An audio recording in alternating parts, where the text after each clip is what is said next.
तो मालवीय नगर अग्निकांड केस में दिल्ली पुलिस की तफ्तीश तेज होती जा रही है। फायर सेफ्टी अरेंजमेंट को लेकर के गंभीर अनियमितताएं सामने आई हैं। होटल मालिक के घर दिल्ली पुलिस पहुंची हुई है। जगह जगह तफ्तीश के लिए छापेमारी भी की जा रही है। कुल मिलाकर के अब एक बार फिर से दिल्ली पुलिस का एक्शन तेज होता हुआ नजर आ रहा है और इसके बाद दिल्ली सरकार भी अब एक्शन मोड में नजर आ रही है। इस तरह की अनियमितताओं वाली बिल्डिंग्स पर भी अब कार्रवाई तेज होती हुई नजर आएगी। जितेंद्र हमारे साथ ज्यादा जानकारी के लिए जुड़े हुए हैं। जितेंद्र, जिस तरह से मालवीय नगर में अग्निकांड का यह मामला निकल करके सामने आया, 21 लोगों ने अपनी जान गंवा दी है। कहा यह जा रहा है कि बिल्डिंग की संरचना में भारी अनियमितताएं बरती गई।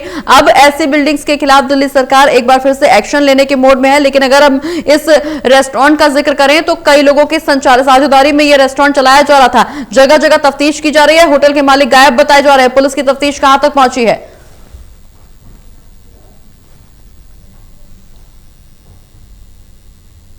बिल्कुल, देखिए, दिल्ली के मालवीय नगर होटल के अग्निकांड में 21 लोगों की मौत हो चुकी है, जिसके अंदर 1 दर्जन से ज्यादा विदेशी नागरिक हैं। अगर मैं आपको बता दूं दिल्ली पुलिस की तफ्तीश कहां तक पहुंची, जैसा कि आपने कहा, तो दिल्ली पुलिस ने होटल मालिक के घर पर छापेमारी की थी। हालांकि होटल का मालिक अभी तक नहीं मिला है। मैं इसके लोकेश के घर के बाहर मौजूद हूं। जो होटल का मालिक है, ये आप साफ तौर पर देख सकते हैं, ये साकेत है, जहां मैं इस समय मौजूद। साउथ दिल्ली का पॉश इलाका है साकेत, और D140 जो ये बजाज बिल्डिंग है, ये होटल के मालिक की है, जिसका नाम लोकेश बजाज है। लोकेश बजाज को ढूंढने के लिए दिल्ली पुलिस यहां पहुंची थी और 10 मिनट तक दिल्ली पुलिस यहां पर खड़ी रही, लेकिन लोकेश बजाज जो है वो दिल्ली पुलिस को नहीं मिले, यानी कि फरार बताए जा रहे हैं। दिल्ली पुलिस का कहना है कि जल्द ही उनकी गिरफ्तारी की जाएगी, क्योंकि जानकारी ये मिली है, जांच के अंदर ये सामने आया है कि जिस गेस्ट हाउस के अंदर अग्निकांड हुआ है, आग लगी है, उसमें 6 रूम को बनाने की परमिशन थी, लेकिन उसके अंदर होटल के अंदर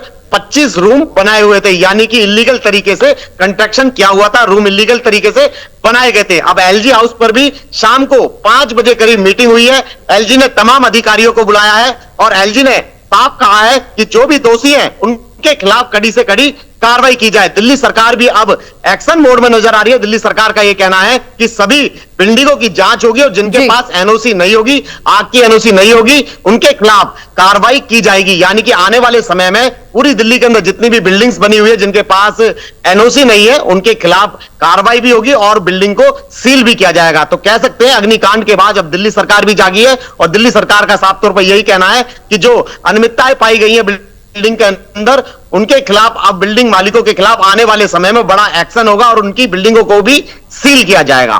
बिल्कुल जितेंद्र, जिस तरह से इस अग्निकांड के बाद दिल्ली सरकार और दिल्ली पुलिस सजग नजर आ रही है, लगातार तफ्तीश को आगे बढ़ाया जा रहा है, तमाम नियमों और मानकों के आधार पर कार्रवाई आगे बढ़ाने का जिक्र किया जा रहा है, लेकिन सवाल यह कि फायर सेफ्टी अरेंजमेंट्स को लेकर के गंभीर अनियमितताएं इस बिल्डिंग की संरचना में बरती गई थी।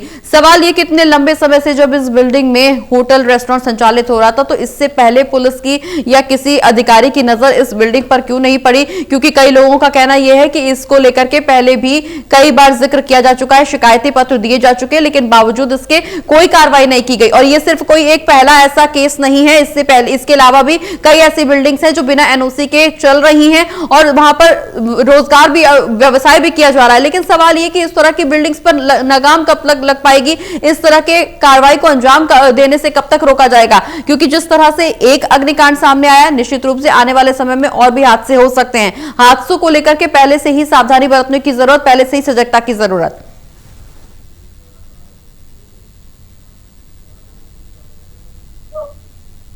बिल्कुल, देखिए, जब भी कोई बिल्डिंग बनती है या रेस्टोरेंट खोला जाता है या क्लब खोला जाता है या कोई बार खोला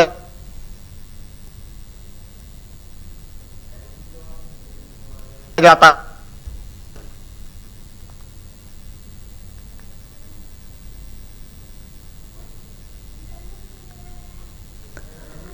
बिल्कुल निश्चित रूप से मालवीय नगर रेस्टोरेंट अग्निकांड में 21 से ज्यादा लोगों की मौत हो गई है, लेकिन सवाल लगातार यही बना हुआ है कि जिस तरह से नियम और कानून के खिलाफ जाकर के इस तरह की बिल्डिंग्स बनाई जाती हैं और उस पूरे मामले में हादसे के बाद प्रशासन और शासन हरकत में आता है। शायद जरूरत यह है कि इस तरह के हादसे हों उससे पहले ही नियम और कायदे कानून को ध्यान में रखते हुए इस बिल्डिंग का निर्माण हो और प्रशासनिक अधिकारी भी मौके पर सजगता दिखाते हुए पहले ही जांच पड़ताल करें। जितेंद्र,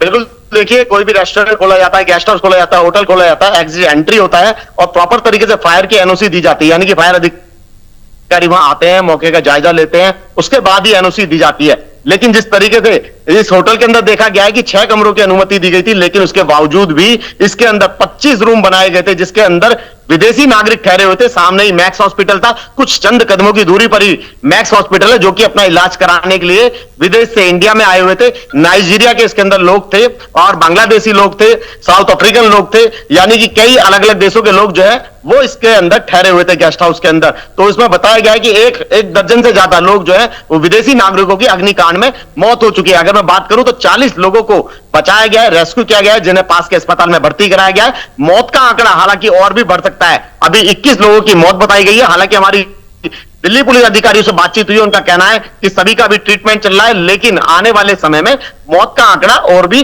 बढ़ सकता है। लेकिन हमारी स्थानीय लोगों से बातचीत हुई, उनका साफ तौर पर यही कहना था कि यहां पर ऐसे दर्जनों होटल चल रहे हैं जिनके पास फायर की एनओसी नहीं है और एग्जिट एंट्री गेट भी नहीं है, और फिर भी प्रशासन की मिलीभगत से इन होटलों को चलाया जा रहा है। तो ऐसे में अब दिल्ली सरकार जो है, एलजी ने अभी शाम को 5 बजे करीब मीटिंग बुलाई थी, जिसमें फायर के अधिकारियों को बुलाया गया था, दिल्ली पुलिस के अधिकारियों को बुलाया गया था, एमसीडी के अधिकारियों को बुलाया गया था। सभी के साथ बैठ करके एक मीटिंग ली है और उसके बाद अब आदेश ये दिया गया है कि जो भी बिल्डिंग मालिक है उसकी बिल्डिंग की पहले जांच की जाएगी, और अगर जांच में अनियमितताएं पाई गई, यानी कि अगर उसके पास फायर की एनओसी नहीं हुई, तो उसके खिलाफ कड़ी से कड़ी कार्रवाई भी की जाएगी। उसी के साथ साथ बिल्डिंग को सील भी किया जाएगा, यानी कि अगर कोई गेस्ट हाउस चलाया जाएगा, होटल चलाया जाएगा, रेस्टोरेंट चलाया जाएगा, उसके लिए एग्जिट एंट्री पॉइंट होना जरूरी है, जो पहले से ही लागू था, और एनओसी, फायर की एनओसी होना जरूरी है। अगर एनओसी नहीं मिलती है तो उनके खिलाफ कड़ी से कड़ी कार्रवाई भी की जाएगी, और इसी के साथ साथ उनका होटल हो या रेस्टोरेंट हो उसको सील किया जाएगा। लेकिन स्थानीय लोगों का यह कहना है कि प्रशासन की